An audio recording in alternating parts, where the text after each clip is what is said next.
An astonishing fact I use in my CPR classes is that there are 1.5 million heart attacks in the US alone every year. Of those heart attacks, 500,000 result in fatalities. The benefits of CPR will minimize the number of fatalities in this country. I'm Safety Steve, Safety Manager at DSP, and today I'm going to walk you through the basics of CPR.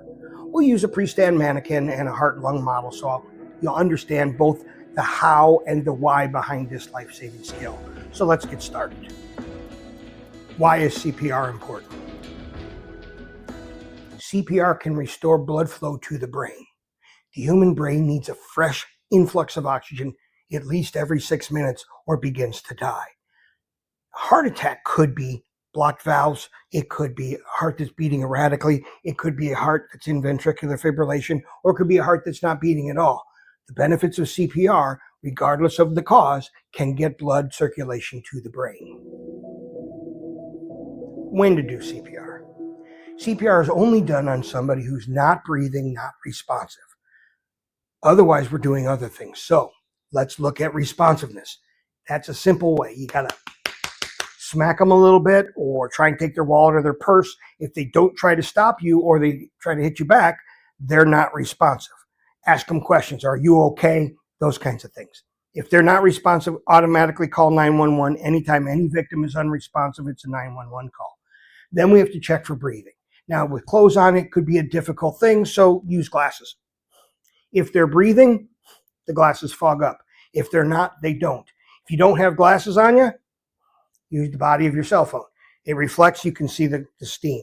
Hold it under their nose for about 5 seconds. If there's no steam, they're not breathing. Heart placement. So what I have here is a replica of a human torso. I removed the front of the lungs. I just want you to see where the heart actually is. Contrary to popular opinion, it's pretty much dead center in your chest. And this is important to know when we're talking about CPR, because we're compressing the heart to squeeze the blood out. Hand placement. Hand placement is going to matter when we're talking about CPR. So on my mannequin, you've got a fairly clean slate here. What we're looking for is to have our hand all the way up here, above the breastplate, above the solar plexus. If you press down here, you're going to make our victim vomit. You don't want that. And if you're pressing all the way up here, you're going to miss the heart entirely. So our hand's going to be here. And it doesn't matter if you put your hand left over right or right over left, your hand is going to be here. In this case, it doesn't matter if it's your right hand down or your left hand down. If you want to interlock your fingers, none of that matters. What matters is you use the heel of your palm, the smallest part of your hand, and then you put your shoulders directly over the mannequin so you're pressing straight down. Leave your elbows locked and just rock back and forth on your abdomen. So it's 1, 2, 3, just like that. That's how we're going to do it. And you'll notice LEDs lit up here. We're going to talk about those.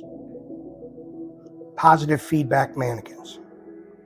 In order to get certified, we have to have positive feedback mannequins. In this case, we have 4 LEDs that are installed in the mannequin. We are looking for 2 green lights. If you're using 2 green lights, then we're at the right speed. If you go too fast, you're going to get an orange light along with the 2 greens, or if you're going too slow, you're only going to get 1. Chest compressions. So what we're going to do is going to press down on the chest. I showed you how to do all that, but we need to do it to a rhythm. So let's pick a song. Oh, I don't know, something really bad like the Bee Gees, Staying Alive. So what we're going to end up doing is compressing the chest to the rhythm of Bee Gees, Staying Alive. Why? Because that's 100 beats per minute. That's what we're shooting for. So what we're going to do is we're going to start the chest compressions, and then we have to figure out what the rhythm needs to be, and it's stay alive, stay alive. And yes, that was him actually singing. We're sorry. He means well. You don't have to stop and put on a white tuxedo. You just do this. And you do this 30 times. And once you reach 30, so I'm going to say 20, 21, 22, 23, 24, 25, 26, 27, 28, 29, 30. We stop. Rescue breaths. At this time, we still think rescue breaths are needed to be part of CPR. So what we're wanting to do is after we've completed 30 chest compressions, we're going to stop. We're going to slide our positions slightly to our left. We're going to tip the head back of our victim. We're going to pinch the nose to prevent air that we blow in from coming out. And then we're going to blow out basically one large candle.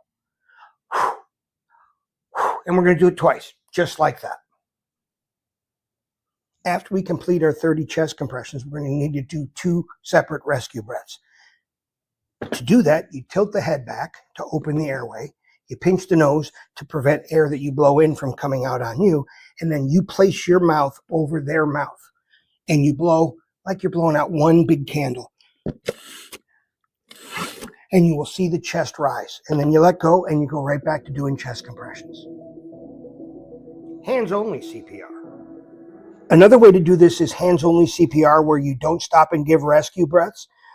We don't think it's as good as doing with the rescue breaths, but some people don't want to get the cooties to the victim or the victim's cooties on them, so they'll do hands-only CPR, which is just the same rhythm again. You still have the 2 green LEDs, but you just do 100 chest compressions a minute. You don't stop to give breaths. This will wear you out faster than if you're stopping to give rescue breaths, because when you stop to give rescue breaths, you give your body a chance to recover the muscles that you're using. And if your hand gets tired, it's okay to switch back over.